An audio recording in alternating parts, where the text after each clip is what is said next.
Es importante que entiendan que estamos hablando de los hombres asúricos, no de los asuras, que es otro cuento. ¿Estamos de acuerdo? Los asuras y todos los devas tienen muy poca calidad de laguna tamas en sus mentes. Muy poca. Razón por la cual el sentido de egoísmo es muy primario en los asuras y en los devas. Y ahí su capacidad de alternar sobre regiones inmensas del universo durante tantos siglos y milenios. Los devas son conjuntos de divinidades, son como arquetipos, les decía el día de ayer, de la realidad. Son como las ideas de las cosas, el orden que promueve las cosas. Por ejemplo, hay un deva que promueve el que haya, por ejemplo, verdor en las plantas, verdor natural de la savia en las plantas. Hay un deva que hace eso. Ese deva que tiene esa característica alienta a todas las plantas que poseen esa condición. Es como su inteligencia. Es el orden que se expresa a través de esa circunstancia y característica. Ese deva en especial posee esa condición. Pero hay otros devas que tienen, por ejemplo, la condición de poder gobernar sobre ideas no solamente de esta naturaleza, sino de vastas naturalezas. Entonces, por ejemplo, puede haber un deva que gobierna la naturaleza del sistema solar. ¿Sí? Puede haber un deva que inclusive tiene la capacidad de gestar, controlar y ordenar el compromiso residente en la naturaleza, en la galaxia, y así sucesivamente. Todos estos devas poseen una inmensa connotación sádvica en sus sistemas. Casi rayas y tamas en ellos no existe. Razón por las cuales pueden permanecer, digámoslo así, entre comillas, con el nacimiento del universo y fundirse en el universo al terminar este. Inclusive, rabia, ira, dolor, conflicto, tristeza, son connotaciones y características del ser humano que posee una inteligencia que rige esos procesos y un orden. De tal manera que la rabia es diferente del dolor, el dolor de la angustia y la tristeza y así sucesivamente. Inclusive estas condiciones, estas ideas, este orden imperante en la forma cognitiva de poder experimentar un tipo de sensación u otra, es también una inteligencia débica. Las enfermedades también son inteligencias débicas. Es decir, nosotros podemos creer que la muerte, por ejemplo, es una asura, porque a nuestra representación crea dolor o conflicto. O que una enfermedad de un tipo es una reacción asúrica, porque nos genera un cierto tipo de dolor y de conflicto también a nivel físico. Pero los devas, en toda su complejidad, lo único que poseen es una característica de acción. Les permite actuar de manera totalmente diestra sin sentido de yoidad. Ellos son como los pensamientos de Ishvara. Eso es los devas. Los devas son continuos pensamientos de Ishvara. Todas las probabilidades que Ishvara posee, que maneja, que mantiene, referidas a todos los planos de existencia. Las fuerzas de la naturaleza también son devas. Gravedad, electricidad, magnetismo, calor, transferencia de calor, dinamismo. Todo aquello que de una u otra manera exista, con un orden, y cuya esencia puede diferenciarse de otra de manera clara, concisa, y se manifiesta en alguna forma, en alguna expresión, y que podamos detectar esa realidad, esos son devas. El hombre, ¿qué es lo que hace? Identificarse o no con estas acciones, nada más.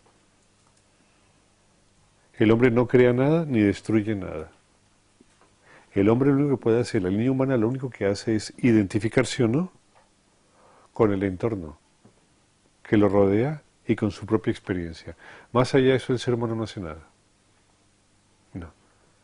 Al ser humano le son dados los koshas, ordenados por devas. Los koshas que ordenan el cuerpo del ser humano y sus diferentes niveles son los devas de planetarios, los que llamamos los planetas. Esos devas planetarios son los que ordenan los koshas, los que dan las instrucciones primarias, son la base consciente y los lineamientos que proveen la característica específica del kosha y del entorno sobre el cual se va a desenvolver ese kosha, esa envoltura, ¿no? Ese cuerpo. Son las divinidades planetarias presidentes. las que en ese caso construyen el cuerpo, por ejemplo. Hay divinidades presidentes solamente para la Tierra que construyen cosas que son solo para la Tierra. Todas ellas interactúan. Este es un universo lleno de inteligencia y de conciencia, cuyas directrices componen y conforman el universo entero. El ser humano no conforma nada, ni construye nada. Es el acopio que tiene la capacidad o no de identificarse con aquello que sabe o con aquello que actúa. No más, eso es lo que hace el ser humano.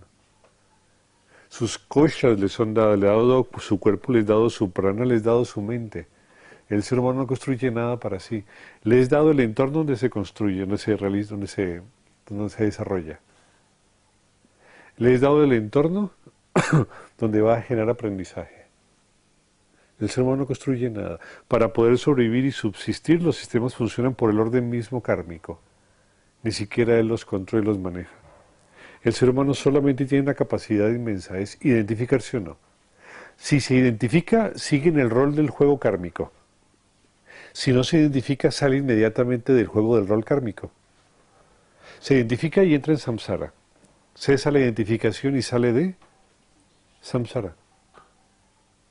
El ser humano solamente desarrolla la condición potencial de la conciencia de identificarse o no. Mientras que los devas manifiestan la capacidad de la conciencia de crear vida y direccionamiento a las cosas. Por eso los devas tienen que permanecer, el individuo puede permanecer o no en la manifestación. Puede permanecer si identifica la manifestación, puede no permanecer si no se identifica en la manifestación. ¿Ah? Porque es esa cualidad específica de la conciencia, que todo lo es, que es sustancia de todo lo existente, pero es esa condición de es esa condición sustancial de todo lo existente que tiene la capacidad probabilística de identificarse o no identificarse con la acción y con el conocimiento. Eso es el humano, solamente eso es el humano. Por eso le es proveído en su mente esa capacidad tan tamásica, tan terriblemente intensa tamásica, esa capacidad de forjar ese egoísmo tan profundo, razón por la cual aparece la hamkara. Y él es también capaz de asociarse con diferentes eventos de manera tan intensa, razón por la cual aparece en su mente esa actividad tan movible, tan profundamente rajásica como es el manas. A diferencia del buddhi, circunstancia que sirve como elemento reflector de la conciencia, que tiene como esencia exclusivamente la capacidad de conocer, es el intelecto. Y ahí entonces que en el antakarana, el buddhi tiene la profunda capacidad sádvica, el manas una altísima capacidad rajásica, pero la ahamkara tiene una profunda consideración tamásica. ¿Qué prevalece en el ser humano en su mente? Rayas y tamas, si no tamas y rayas. Esencialmente más tamas, porque el ser humano es profundamente egoísta, es altamente egoísta. Y ahí es que dependiendo de la condición, las características y las cualidades de alternancia en las gunas de la propia mente, el individuo vive un carrusel de percepciones. Dependiendo de ese carrusel de percepciones se interpreta el mundo. Y aparecen diversos estados de conciencia. Pero la consideración es diferente. El ser humano tiene la capacidad de identificarse con las acciones que ejecuta y con el conocimiento que recibe o con la forma que interpreta las cosas. El ser humano puede identificarse con eso. Los devas no pueden identificarse con eso. No hay manera que se identifiquen. Los devas no tienen esa condición. Los hombres débicos se identifican con la parte sádvica de su mente. Los hombres asúricos se identifican con la parte rajásica y tamásica de sus propias mentes. ¿Estamos de acuerdo? Y hablamos de devas buenos, entre comillas buenos, y de devas malos, entre comillas malos, es por la consideración interpretativa que tenemos de los resultados que ellos ejecutan, como decir ira, muerte, y todos esos sucesos, ¿no? Que a nuestra luz son conflictivos y confusos. Pero el ser humano no hace nada. Es el único que no hace nada. Pero es el que cree que hace todo. Sí. Lo único que el ser humano hace es tener la falta de discernimiento para aceptar y para creer, para asumir que él hace las cosas. Que él es el yo. Entonces aparece el inmenso error. El inmenso error de asumir el concepto de realidad, las cosas que detecta e interpreta mentalmente solo porque en su manas existe esa función. Es decir, existe el recuerdo para poder compararlo contra lo evidente que se conoce. Ese es el inmenso error de la percepción del ser humano, el inmenso error. El inmenso error es asignar una realidad solamente sustentada, afianzada, en que la representación de lo conocido tiene sustento en mi historia. Si no tiene sustento en mi historia, aquello que percibo no existe.